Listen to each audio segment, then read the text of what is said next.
আসসালামু আলাইকুম, শুভ সকাল। সবাইকে আমন্ত্রণ জানাচ্ছি আমার দেশ লিড নিউজে। সঙ্গে আছি আমি হুমায়রা নাওচিন। আমাদের আজকের লিড নিউজটির শিরোনাম ইলিশের আকাল।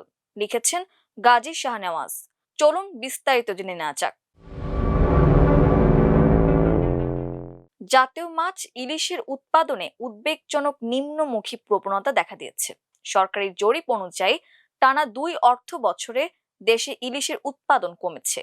সংশ্লিষ্ট কর্মকর্তাদের আশঙ্কা চলতি অর্থ বছরে উৎপাদন আরো কমতে পারে।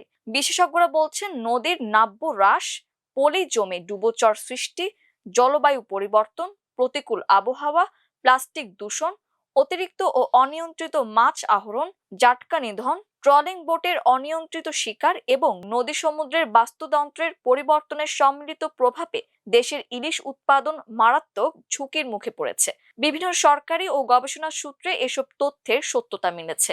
মৎস্য অধিদপ্তরের কর্মকর্তারা জানান, কয়েক বছর ধরে ইলিশ উৎপাদনে স্থবিরতা থাকলেও সম্প্রতি তা স্পষ্টভাবে নিম্নমুখী হয়েছে। মৎস্য অধিদপ্তরের মৎস্য সম্পদ জরিপ বিভাগের উপপরিচালক মনীশ কুমার মণ্ডল আমার দেশকে বলেন, 2023-24 অর্থবছরে দেশে মোট 5,29,487 টন ইলিশ উৎপাদিত হয়েছিল। 2024-25 অর্থবছরে তা কমে দাঁড়ায় 5,288 টনে, অর্থাৎ এক বছরের ব্যবধানে উৎপাদন কমেছে প্রায় 5.5%।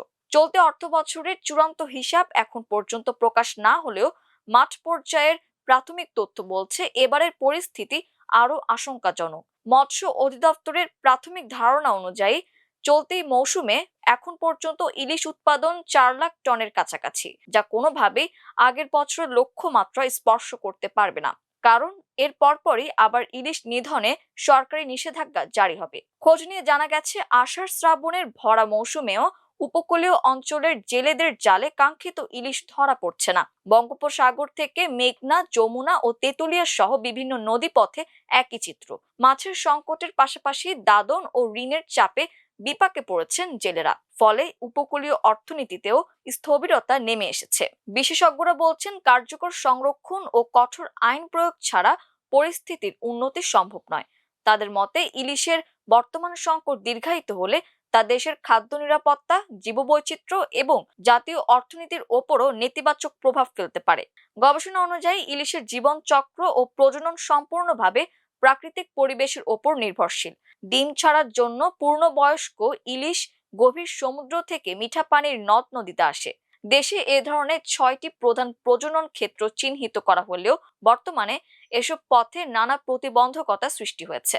মৎস্য অধিদপ্তরের অভ্যন্তরীণ মৎস্য বিভাগের পরিচালক ডক্টর মোতালেব হোসেন আমার দেশকে বলেন, একটি পূর্ণবয়স্ক মা ইলিশ 20 থেকে 25 লাখ পর্যন্ত ডিম ছাড়তে পারে।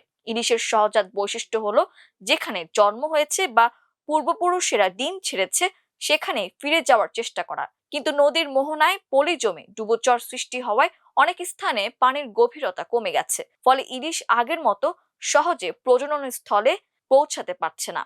অনেক ক্ষেত্রেই বাধ্য হয়ে সমুদ্রে ফিরে যাচ্ছে। তিনি আরো বলেন, নদী ও মোহনায় প্লাস্টিক, পলিথিন দূষণ এবং জলবায়ু পরিবর্তনের কারণে শুধু প্রজনন ক্ষেত্রেই নয়, ইলিশের প্রধান খাদ্য প্ল্যাঙ্কটনের উৎস ক্ষতিগ্রস্ত হচ্ছে। বিশেষজ্ঞদের মতে, জলবায়ু পরিবর্তনের ফলে আশ্বিনের পূর্ণিমাকে ঘিরে পরিচিত ইলশা বৃষ্টির সময় মতো না হওয়াও ইলিশের প্রজননে নেতিবাচক প্রভাব ফেলছে। মনীশ কুমার মণ্ডল বলেন, পর্যাপ্ত বৃষ্টি ও নদীর স্বাভাবিক প্রবাহ না থাকলে ইলিশের প্রজনন ব্যাহত হয়। একই সঙ্গে নদীর সিলটেশন, অতিরিক্ত আহরণ, জাটকা নিধন, ডিমওয়ালা মাছ ধরা ও অবৈধ জালের ব্যবহার ইলিশের স্বাভাবিক জীবন চক্রকে বাধাগ্রস্ত করছে। সমুদ্রে বড় হওয়ার আগেই অনেক মাছ ধরা পড়ে যাচ্ছে। গবেষকদের মতে, প্রাকৃতিক কারণের পাশাপাশি মানবসৃষ্ট চাপও ইলিশের পপুলেশন ধ্বংসের অন্যতম প্রধান কারণ। চাঁদপুর মৎস্য গবেষণা ইনস্টিটিউটের প্রধান বৈজ্ঞানিক কর্মকর্তা ডক্টর তায়েফা আহমেদ এবং ইলিশ গবেষক আনিসুর রহমান আমার দেশকে বলেন, বর্তমানে বাজারে বড় ইলিশের সংখ্যা আশঙ্কাজনকভাবে কমে গিয়ে ছোট ইলিশ বা জাটকার আধিক্য দেখা যাচ্ছে, যা প্রজাতিটির অভিভাবক শূন্য বা ভারসাম্যহীন হয়ে পড়ার স্পষ্ট লক্ষণ।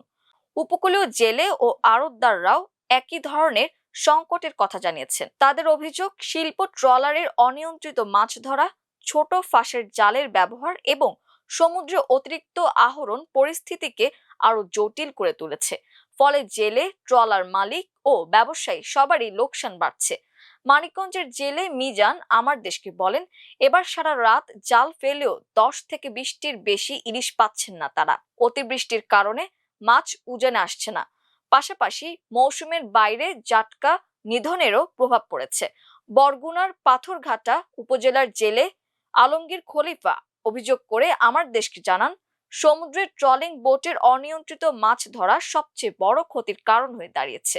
এই ট্রলারগুলো সমুদ্র তল ঘেঁষে অত্যন্ত ছোট ফাঁসের জাল ব্যবহার করে ডিমওয়ালা মাছ ও ছোট মাছ পর্যন্ত ধরে ফেলেছে। ফলে ইলিশের প্রাকৃতিক পুনরুৎপাদন মারাত্মকভাবে ব্যাহত হচ্ছে। ভোলার ইলিশের আড়তদার ইসমাইল আমার দেশকে বলেন, গত বছর যেখানে 5 থেকে 10 দিনে 50 থেকে 100 মণ মাছ পাওয়া যেত, এবার একই সময়ে 5 মণ মাছও ওঠেনি। অথচ প্রতিটি ট্রলারের পেছনে 10 লাখ টাকারও বেশি দাদনের দায় রয়েছে। মাছ না পাওয়ায় জেলে ও ট্রলার মালিক উভয়ই বড় ধরনের লোকসানে পড়েছেন। এ প্রসঙ্গে বৈজ্ঞানিক কর্মকর্তা ডক্টর তায়েফা আহমেদ আরো বলেন, জুন জুলাইয়ে স্বাভাবিকভাবেই ইলিশের একটি অংশ সমুদ্রে অবস্থান করে বড় হয়। তাই এ সময় কিছুটা সংকট দেখা দেওয়া অস্বাভাবিক নয়। সামনের মৌসুমে পরিস্থিতি কেমন হয় সেটি দেখার পরেই চূড়ান্ত মূল্যায়ন করা যাবে বলে তিনি মন্তব্য করেন। বাংলাদেশের মৎস্য খাতে ইলিশের গুরুত্ব অনুধাবন করে এর সুরক্ষায় কার্যকর আইনি ও সামাজিক সুরক্ষা বলয় তৈরির ইতিহাস বেশ পুরনো বলে জানিয়েছেন মৎস্য অধিদপ্তরের কর্মকর্তারা। কেউই নতুন করে বর্তমান সমস্যাগুলো চিহ্নিত করে পদক্ষেপ নেয়নি। ফলশ্রুতিতে ভরা মৌসুমেও ইলিশের আকাল দেখা দিয়েছে। জানা যায় 2003 সালে তৎকালীন প্রধানমন্ত্রী Khaleda Zia fisheries management action plan প্রণয়ন করেন।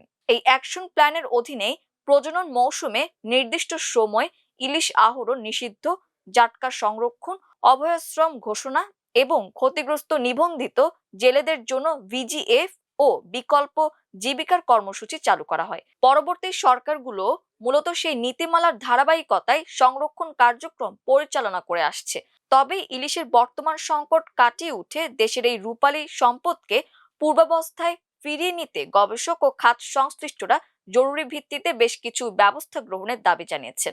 এগুলো হচ্ছে অবৈধ ও অনিয়ন্ত্রিত শিল্প ট্রলিং বন্ধ করা, শিল্প ট্রলারের জন্য নির্ধারিত গভীরতার সীমা কঠোরভাবে নিশ্চিত করা, নদী ও মোহনার নাব্য ফিরিয়ে আনতে প্রয়োজনীয় ড্রেজিং করা, প্লাস্টিক দূষণ নিয়ন্ত্রণ এবং প্রতিবেশী দেশগুলোর সঙ্গে সমন্বিত সংরক্ষণ ব্যবস্থা গড়ে তোলা। ইলিশ প্রকল্পের সাবেক প্রকল্প পরিচালক মোল্লা এমদাদুল্লাহ আমার দেশকে বলেন, বর্তমানে সবচেয়ে জরুরি বিষয় হলো ট্রলিং বোট নিয়ন্ত্রণ।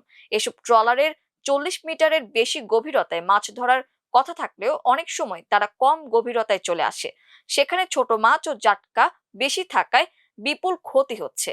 তিনি বলেন, কয়েক বছর ধরে সমুদ্রে অতিরিক্ত আহরণ চলছে। এটি নিয়ন্ত্রণ না করলে ভবিষ্যতে উৎপাদন আরো কমবে।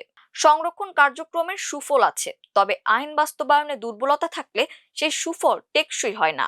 এই ছিল আমার দেশ লিড নিউজে। এতক্ষণ আমাদের সঙ্গে থাকার জন্য অসংখ্য ধন্যবাদ। আল্লাহ হাফেজ।